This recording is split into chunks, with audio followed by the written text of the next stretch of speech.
Get started.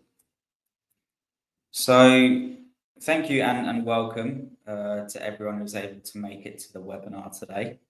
So this is, again, hopefully another webinar at the start of the series that we're looking to put together. The focus today is looking at how to combat advanced admissions fraud, particular focus at looking how we can support US institutions and organizations that are receiving a high number of international applicants from all over the globe. And when we're looking at how to combat advanced admissions fraud, what we are really looking at here today is the fraud statistics and what we've seen over 2024, so last year, and then some of the reasons behind the fraud that we have uncovered. And a lot of this is based on the information that we had gathered for a conference, our first ever conference that we held back in January of this year. We want to build on that data, build on some of the statistics that I'll be able to show you today, and really dive deep into some of the key territories, key countries that we know a lot of international applicants are coming from, and what are some of the trends that we've been able to identify, and what are the reasons of fraud that we can see and have been seeing, which might be able to help us prepare for the upcoming academic cycle and future ones as well. So I'm Phil Dupont, the head of business solutions at Qualification Check. I've been here for 8 years and looked at all of the information that we've been able to gather here for you today. And the starting point for me is to explain basically who we are and why we're able to present this information to you. Our focus as Qualification Check is a primary source verification provider that focuses on degree and transcript verifications all over the globe. We always go back to the awarding body because for us that's the most efficient and accurate method of authenticating degrees and transcripts from anywhere across the globe. And we can do that in 195 countries, and we've got 53,000 plus institutions available on the portal. And that's looking at your key territories and countries such as India, China, Western Africa, and across the African continent, everywhere where you typically see a lot of international applicants come from when they're applying to graduate courses in the US. Beyond that, we've also got 20 language capabilities, language specialities in-house as well. We've got regional dialects and just 4 languages that the team can speak, which is really important when we're looking at how we can verify degrees and transcripts directly with the primary source. And again, using that information, using the teams that we have on the ground, we're able to then present the information around fraud trends and the reasons that we've been able to identify that keep coming up. Here are a few of the partners as well that we work with. So these are the helpful institutions that put us in the position where we are today to be able to report on some of the trends and the statistics that will support us in this academic cycle and future ones as well. So at the moment, we're working with about a third of the UK universities and also other institutions around the globe as well, which puts us in this really good position to help institutions, not just in the US, but further afield as well. And some of the key things that we help our partners with is obviously looking at how we can save time for the admissions teams and enrollment teams. Student experience is way up there in terms of what we value and who we want to be and where we want to be, and complying with visa requirements as well. Now, our focus is always degree and transcript verification, but we understand the importance of how all of this can impact other visa requirements that help with applicants that are coming into the country.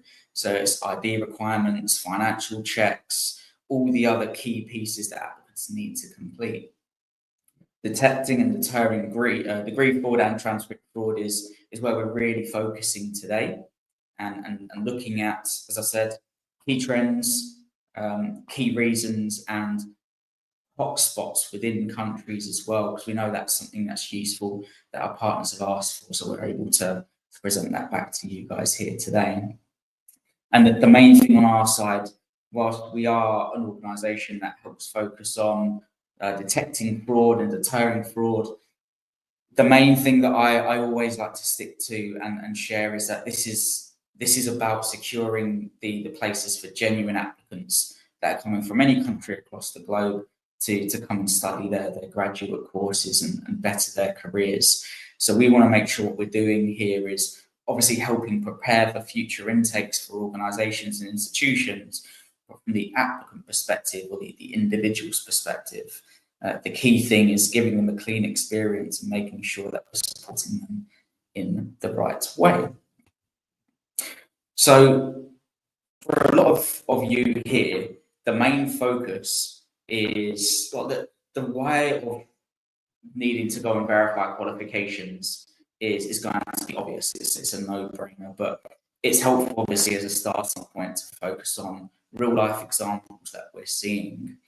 And that will also obviously paint a picture of the types of trends that we are seeing aligns with what we're seeing in the public eye as well. So cases of, I guess, groups of fraud that we're seeing from particular areas, that's still a common theme. So there can be up to, as you can see on the right, up to 100 students implicated in certain scams in particular areas and hotbeds. There's students that are being expelled and charged over fake transcripts and degree certificates. And what we are seeing is more reports of individuals or applicants being more prepared to lie about their qualifications and the grades that they've achieved in order to gain employment opportunities and then go and study in institutions of prestigious, or go and study at prestigious institutions. So it is growing in importance. We're seeing the level of sophistication in degree fraud constantly improve over time. I remember pre-COVID times, a lot of degrees and transcripts would be, the original copies would be sent over to institutions to then review and evaluate. And post-COVID now, we're seeing obviously more an increased use of scanned copies being sent from, well, I guess being uploaded by the applicants, or perhaps even being sent by the primary source or the awarding body as well. And we've moved on from the traditional MS Paint version of fraud, which is just changing the grades purely and simply that way, to more advanced iterations of degree and transcript fraud. And that's what we're going to touch on here as well, in terms of what are the reasons that are popping up, how complex is it becoming, and what do we need to look out for, not just now as things that have happened in the last year or two, but what could then happen going forwards, because these are the starts of trends that we're able to now identify. So the starting point is high level. We'll look at the statistics that we put together in 2024. And this is part of what we put together for our conference for our partners back in January. And you can see there'll be 3 columns. The first 2 here are popping up. We've got the countries in the first column, and then the second one is looking at the percentage of total fraud volume that we've seen. So if I simplify the data that we're seeing here a little bit, what we're referring to is across all of the, and using our terminology here, all of the not verified cases that we saw over 2024, so inauthentic degrees and transcripts. This is what that particular country has contributed towards it. So we can see in India, it is maybe not surprising, maybe surprising for a few, depending on where you see your applicants come from. But India makes up more than a third of all the fraudulent activity that we saw in 2024. Now, obviously seeing different demographics and understanding that India is the largest sending market of applicants to a lot of English-speaking countries, that's probably less surprising that they are top of the list. What is surprising is the sheer number, the height of the percentage that's attached to it. We've got other examples of countries here that are quite high. The United Kingdom is something that's really interesting as well, that we've been able to identify. What we can tell is that there is a correlation between perhaps degree certificates and transcripts in the UK but maybe the demographic or the nationality of the students might not be the same. So it might not necessarily be UK nationals that are contributing to the fraudulent statistics that we're seeing in here. Same thing can be attached to Canada, United States as well, the US. We know that's slightly different from what we're looking at here. But again, one of the common themes that I will go on to touch on is that we're seeing a lot of Chinese students that claim to have studied in different countries around the globe, primarily China, or primarily Canada, the UK, and the US. And those qualifications, those degrees and transcripts that they claim to have may not necessarily be authentic. And that's a key trend that we're seeing, and it's a growing trend year on year as well. And we'll touch on what some of the reasons are that keep popping up. The third column here is the percentage of the total country volume. So this is breaking it down a little bit more granular. And again, let's use India as an example of almost 7.5%. If I simplify the data, what we're saying here is within every 100 applicants, or of 100 applicants, seven to eight of them will be fraudulent. And that's what we're seeing at the moment. And that's key. So we know, again, in India, using the knowledge that we have, India is the largest sending country. So that 7% is quite high when we're looking at thousands and thousands of Indian applicants coming through. Same thing with other key markets like Nigeria. 12.5% to 13% is quite significant when we're saying every 12 and 13th person is a fraudulent applicant. That's what the data is telling us. Ghana, for instance, here as well is quite interesting from our perspective. If we look at the data from 2023, what we had seen in Ghana is that was 8%. Now we're looking at 4.8% in Ghana in 2024. And that can be different reasons when we're looking at percentages. That can be ultimately down to more institutions putting in better processes, more robust processes that are deterring fraudulent applicants from going through this flow. It could be just that there's been a general increase in Ghanaian applicants in general, so that the percentage is a representation of what we're currently seeing at the moment. But again, these statistics are important, but what we want to do is dive a little bit deeper and understand the reasons behind what we're seeing so we can build trends and then support our partners. And that's what we're seeing here on this pie chart. So first thing to note is there's a handful of different reasons that we've seen pop up and percentages that are attached to each of them. The vocabulary used is taken from what are the awarding bodies, exactly what they say to us. So it's how they have decided to refer to the fraudulent activity. So it's interesting to see the breakdown of the different reasons. And we'll start here with a holistic view of all the different types.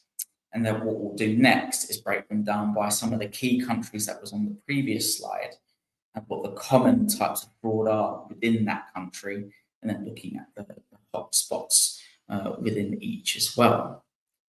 So what we can, if we're analysing the data here, what we can see is that about 40% of the fraudulent activity or the reasons for fraud can be attributed to falsified or forged certificates, which is quite a high percentage.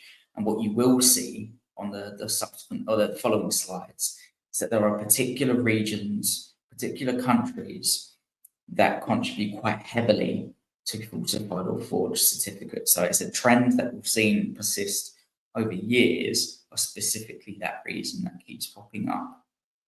But that might not be that surprising as a reason for fraud. Some of the others that we're seeing are interesting, and we're seeing as growing trends as well. Mismatched information at the bottom, so it makes up about 20%, just over 20% of the reasons for fraud that we're seeing pop up. And taking a deeper dive into what mismatched applicant data means, when we're seeing the information that has come back from the primary source of the awarding body, that seems to be relating to the embellishment of grades, and that's what they're referring to by mismatched applicant data. And that is, personally speaking, that is what I expected to be a higher percentage of. We know that different institutions, different organizations around the world will have specific entry requirements for different courses. You may have a range of entry requirements depending on the courses that applicants will be applying for. And due to that, we will see transcripts and degree certificates altered specifically on the grade side in order to match the entry requirements of that particular institution. This is something that that is very important and needs an extra careful eye on, because as I said earlier, pre-COVID times, it may have been as easy as using MS Paint to then tweak the grades on transcripts and degree certificates. Now it's becoming far more sophisticated, and we are seeing iterations of QR codes that are being altered and taking us towards specific websites that may contain just a small number of applicants that have exactly the same grade, that's exactly the same course. Looks like it's a QR code that's issued by that institution, that is an accredited institution, but the website itself is not associated to the university. It just looks like it is. The QR code can then take you to shopping sites, and sometimes it can fail. What's important is understanding that those QR codes can show you falsified information. And I'm not saying all QR codes are fake. The QR codes exist on a lot of transcripts and degree certificates. It's just looking out for the key data that pops up when you are using that as a source of verification, that the grades available not only on the degree certificate but on the transcript is what is going to be embellished in order to match the entry requirements. Now, there's a number of different reasons that are popping up here as well, but one thing that did speak volumes to me is impersonation. That was a new one for us in 2024. And what we're referring to when we look at impersonation is the use of genuine degree certificates and transcripts of students that have actually studied at institutions and have obtained the relevant qualifications. That information is being used by a different person in order to apply to a university. This is appearing more and more over the course of the last year. And it may be as simple as the index numbers or the student ID numbers or serial numbers. It's just attached to a genuine student, a genuine person that has studied there, but it's a completely different person that has submitted their ID as part of the flow. Again, something to look out for, because degree and transcript verifications can tie in other pieces, perhaps financial checks and ID checks. It helps triangulate a lot of the different reasons that may pop up as part of the visa requirements. So if we break it down a little bit further per country, and I'll try and group through a few of them together. In Ghana and Nigeria, which is I guess, two of the highest sending countries across the African continent that we're seeing. And it's interesting to identify that across both countries, the most popular reason for fraud that we're seeing is forged documents. And in Ghana, we're seeing it's a mixture between incorrect dates of issue. So we know when going back to the primary source of the awarding body that we always need the date of issue as part of the verification request. A high percentage of those are being entered in with incorrect dates of issue. And that also might correlate slightly with the other reason that we're seeing come up quite frequently, which is applicants not completing their courses. So they may have genuinely attended that institution, but maybe didn't complete it, maybe only did 2 out of 3 years, or maybe it could be that they didn't pay for a library fee or a tuition fee. It can tie into other components of visa requirements, which need to be looked at.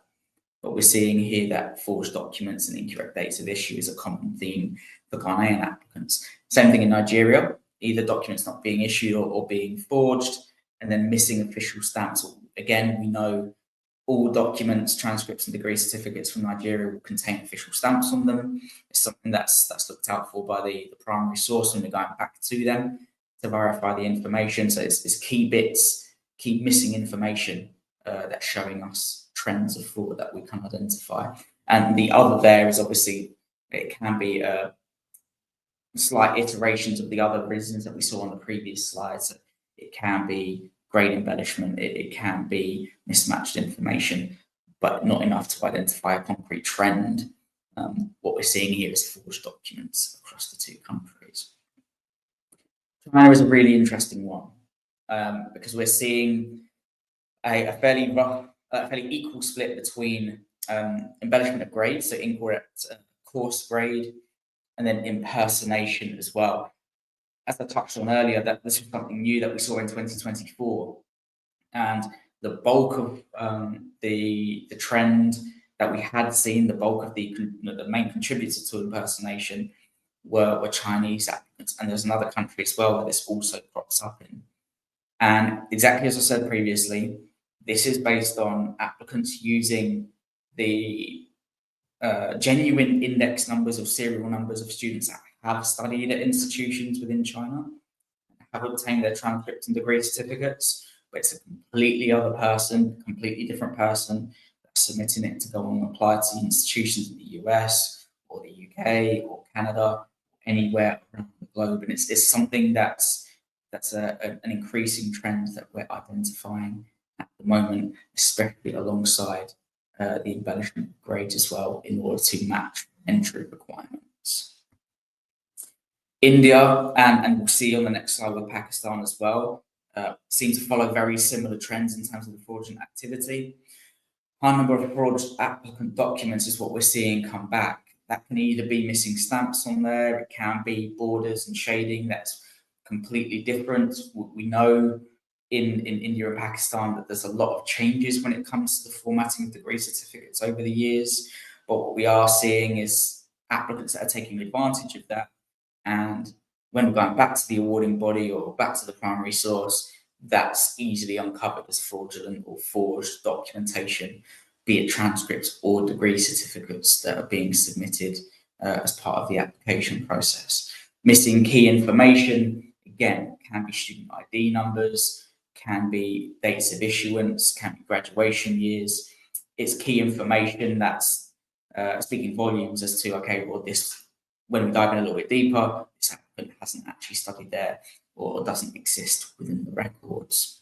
And when we're looking at Pakistan, even more or a higher percentage is attributed to forged documents, similar flows that we can see across regions, that those trends persist.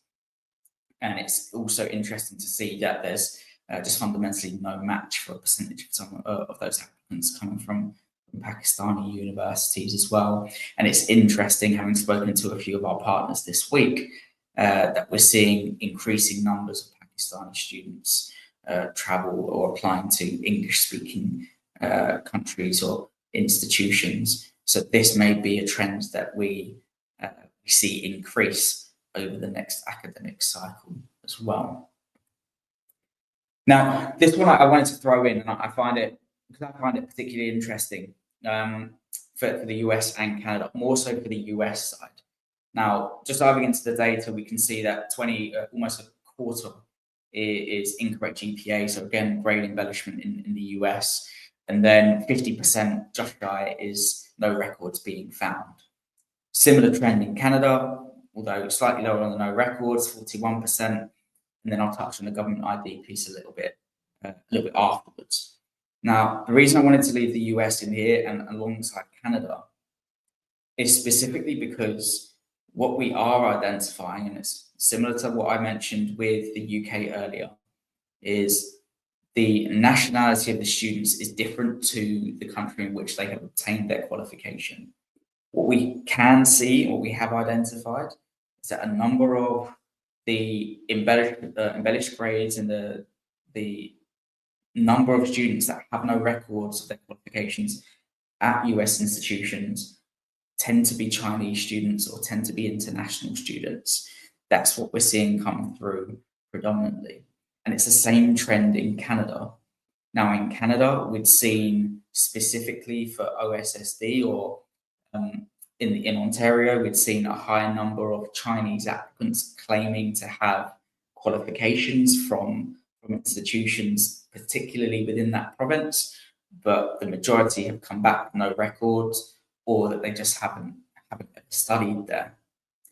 And then in Canada, we also know that as part of visa requirements, every individual that comes from abroad to study in Canada requires a government ID. Again, that's another piece of impersonation that we're seeing come back, because applicants aren't able to then provide that documentation to us. So it's other trends that we're able to match together and identify that are popping up across the board. Now, as we get closer to wrapping up what we're seeing at the moment, these are the hotspots by country that we're seeing. So we've done it either 2 or 3 per country, and this is specifically looking at which institutions within those provinces or states have a higher percentage of fraud attached to them. Some of them might not be surprising, some of them are. But what you can see is I've not included India on this side, because India tells a slightly different story. Now, within India, we're aware, and I'm sure a lot of you are aware, that there is a higher percentage of fraud that is focused in India in the northern region, northern states of India. These are the ones that are highlighted. And that's exactly what we're seeing in the portal as well. And that's what we're seeing as part of the fraud statistics and trends that we can identify. What we also notice is outside of those core, or the core northern region, is that there are other hotbeds like Tamil Nadu. There's other ones beneath that as well that maybe aren't as prominent as the states in the north, but we're identifying institutions that are showing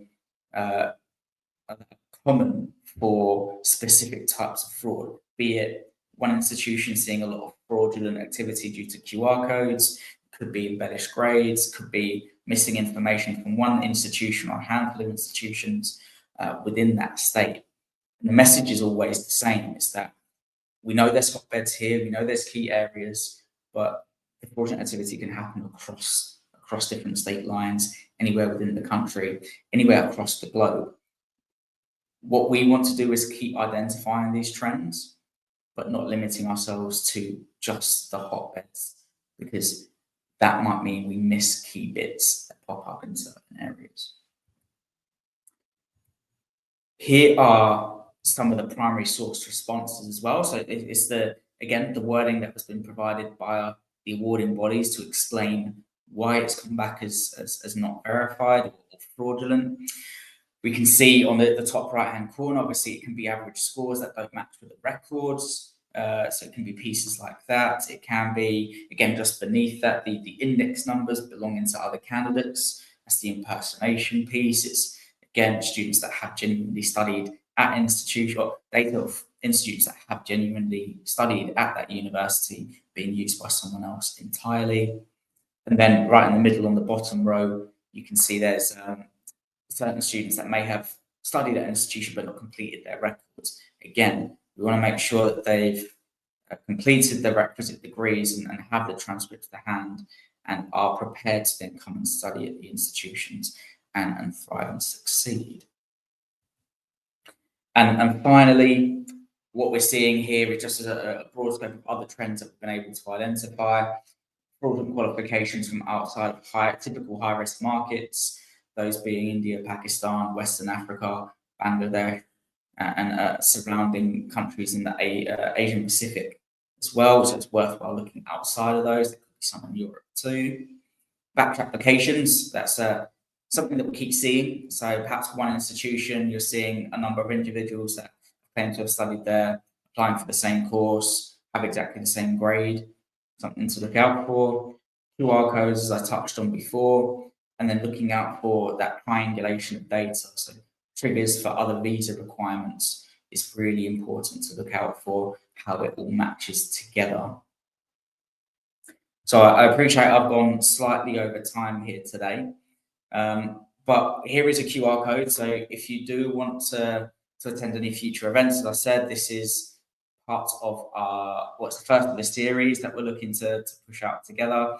We're always going to gather this data and then make it available to our partners and anyone that's interested. So feel free to scan the QR code and we'll keep you posted as to any other events that we are hosting. If you have any questions, feel free to put them in the comments. If not, this video is going to what is recorded, and you can access it and share it with any colleagues that you'd like to as well.